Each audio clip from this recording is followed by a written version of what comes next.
Go.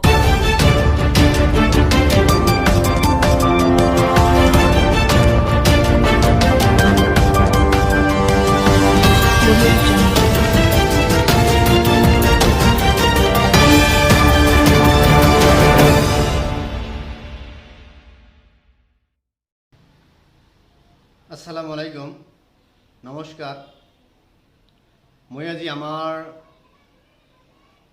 গোটেই অসমৰ যিমান দল সংগঠন আছে আমাৰ প্ৰত্যেকজন জাতি ধৰ্ম বৰ্ণ নিৰ্বিশেষে প্ৰত্যেককে আমি আহ্বান জনাইছোঁ আজি আমাৰ ওপৰত আমাৰ অসমৰ ওপৰত আমাৰ অসমৰ জোৱানৰ ওপৰত যেনেদৰে মিজোৰাম আৰক্ষীয়ে আৰু মিজোৰামৰ যিবিলাক জনসাধাৰণ সিহঁতে যেনেদৰে অত্যাচাৰ আমাৰ অসমৰ আৰক্ষীৰ ওপৰত জঁপিয়াই পৰিছে এইটো অত্যন্ত নিন্দনীয় কাম হৈছে আমি সেইসকলক অত্যন্ত গৰিহণা দিছোঁ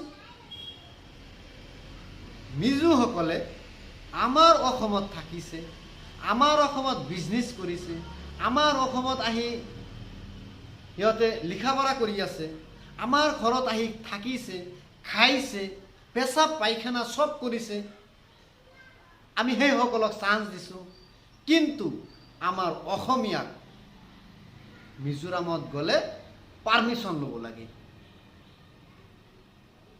এইটো অত্যন্ত লাজৰ কথা আমাক সিহঁতে মাৰি আছে অত্যাচাৰ কৰি আছে মাৰপিট কৰি আছে আৰু আমি সিহঁতক আমাৰ ভাই বুলি কৈ আছোঁ আমি সেইসকলক ভাই বুলি নকওঁ কাৰণ যিসকলে আমাৰ ভাৰতীয় অংগৰাজ্য আৰু একেটা দেশৰে আমি নাগৰিক হওঁ আমাৰ লগত মানে আমাৰ অসমৰ জনসাধাৰণৰ লগত সিহঁতে অত্যাচাৰ কৰি আছে দিনে দিনে এটাৰ পৰা এটা এনেকৈ লাগিয়েই আছে সিহঁতে গতিকে আমি সেইসকলক উচিত জবাব দিব লাগিব আমি সকলোৱে মিলি আমাৰ আৰক্ষী বিষয়াসকল আমাৰ সকলো জাতি ধৰ্ম মিলি প্ৰত্যেকজনে আমি ইয়াৰ কাৰণে সচেতন হ'ব লাগিব এনেকৈ যদি আমি সিহঁতক সদায় চান্স দিয়ে থাকোঁ তেনেহ'লে আমাৰ আৰু অসমৰ অৱস্থাটো বহুত ভয়াৱহ পিছলৈ হ'ব বুলি দেখা যায় গতিকে আমাৰ কেন্দ্ৰীয় চৰকাৰে আমাৰ অসমৰ কোনো ধৰণৰ গুৰুত্ব দিয়া নাই গতিকে আমি কেন্দ্ৰীয় চৰকাৰকো আহ্বান কৰিব লাগিব যাতে আমাৰ অসমৰ যিটো অসম মিজোৰামৰ যিটো সীমা আছে এইটো অনতি পলমে যাতে আমাৰ এই কামটো সমাধান কৰে তাৰ কাৰণে সকলো দল সংগঠন মিলি আমি যুঁজ দিব লাগিব গতিকে যিখন ৰাজ্য ইমান এটা সৰু এটা ৰাজ্য 11 লাখ জনসাধাৰণ য'ত আৰু আমাৰ অসমত 3 কোটি 13 লাখ জনসাধাৰণৰ লগত সিহঁতে যুঁজ দিব আহিছে গতিকে সঁচাকৈ আমাৰ অসমখন যদি আমি অসমীয়া মানুহবিলাক যদি সঁচাকৈ আমি ভাল অন্তৰৰ মানুহ নহ'লো হয় তেনেহ'লে আমি মিজোসকলক বৰবাদ কৰি দিব পাৰিলোঁ হয় গতিকে আমি আমাৰ সন্মানীয় মুখ্যমন্ত্ৰী ডক্টৰ হিমন্ত বিশ্ব শৰ্মাকো আমি অনুৰোধ কৰিছোঁ আমাৰ চৰকাৰক অনুৰোধ কৰিছোঁ যাতে আমাৰ যিটো অসম মিজোৰামৰ যিটো মানে বৰ্ডাৰ এৰিয়া আছে বৰ্ডাৰ এৰিয়াৰ যিবিলাক আমাৰ স্থায়ী বাসিন্দা আছে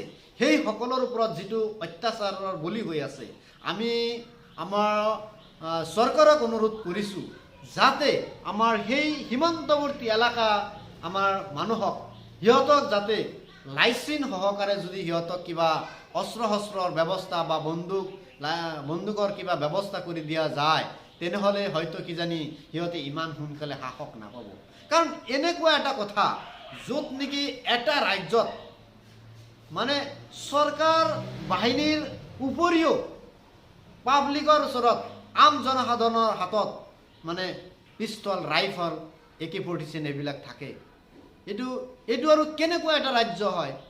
এইটো অৰাজকতা চলিব, য'ত কোনো ধৰণৰ শৃংখলাই নাথাকিব। গতিকে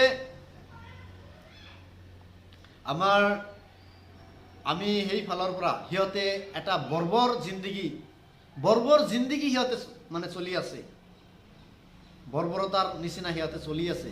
কাৰণ ৰাইজৰ হাতত যেতিয়া মাৰণাস্ত্ৰ থাকিব, কিবা এটা মানে মানুহৰ লগত হাই কাজিয়া হ'লেই পুটুতকৈ মাৰি দিব সিহঁতে।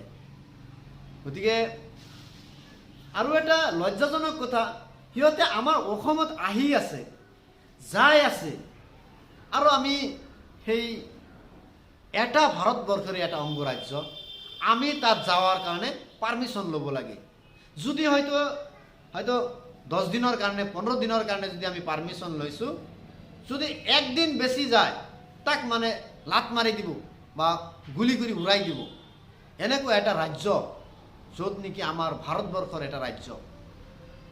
গতিকে আমি সিহঁতৰ লগত সদায় আমি সচেতন হ'ব লাগিব।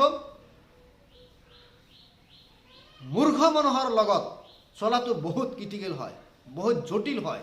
আমিতো সেইসকলক মূৰ্খ বুলি কওঁ, কাৰণ যিবিলাকে মানে নিজৰ জিন্দগীটো সুচাৰুৰূপে চলাটো শিকা নাই, এতিয়ালৈকে এইখন মানে অত্যাধুনিক উন্নতিক আমি সময়তো, সায়েন্স টেকনলজিৰ সময়তো আজি সেইসকল ইমান পিছ পৰি আছে।